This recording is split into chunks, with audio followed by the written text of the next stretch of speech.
بسم اللہ الرحمن الرحیم۔ آج ایک اہم موضوع پہ آپ سے بات کرنی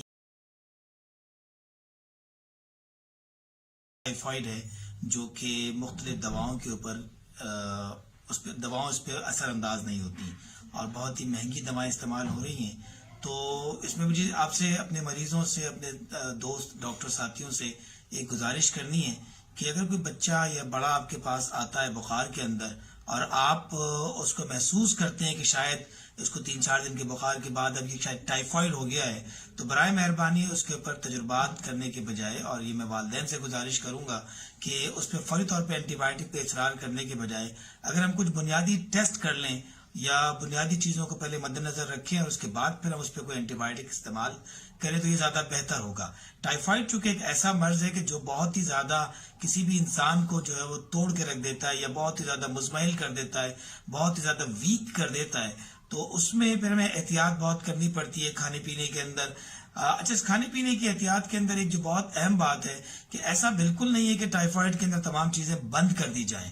آپ احتیاط کے ساتھ کم مرچ مسالوں کا سالن یا کم آئل کا سالن استعمال کر سکتے ہیں۔ روٹی کے استعمال کرنے میں کوئی حرج نہیں ہوتا۔ دوبارہ ہم ٹائیفائڈ پر آتے ہیں کہ ٹائیفائڈ ایک ایسا چونکہ مرض ہے، تو اس میں جو 2 بنیادی ٹیسٹ جس سے ٹائیفائڈ سے کنفرم ہو سکتا ہے، اس کو کہتے ہیں بلڈ کلچر۔ اس کے علاوہ جتنے ٹیسٹ ٹائیفائڈ کے نام پر شہر میں کیے جاتے ہیں وہ ٹائیفائڈ کے بہرحال ٹیسٹ نہیں ہیں۔ اس سے ٹائیفائڈ کی ڈائگنوسس یا تشخیص میں مدد بھی نہیں ملتی، بلکہ اس میں ہم شاید بیوقوف بنتے ہیں۔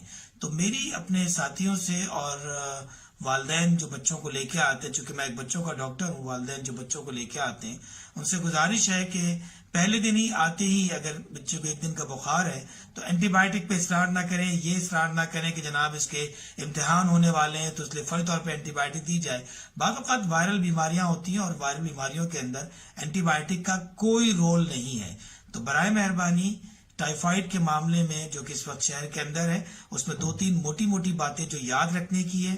باہر سے کھانا کھانا بند کر دیجئے، گھر کے اندر کھانا بنا کے کھائیے، سبزیوں کو دھو کر استعمال کیجئے اور اگر گرم پانی سے دھو لیں تو بہت زیادہ بہتر ہے۔ اسی طرح پانی ابال کر پیجئے اور واش روم کے بعد لازمی طور پر صابن سے ہاتھ دھوئیے تاکہ ٹائیفائڈ کے جراثیم جو کہ انسانوں کے پوٹی کے ذریعے خارج ہوتے ہیں وہ ایک سے دوسرے کو نہ لگیں۔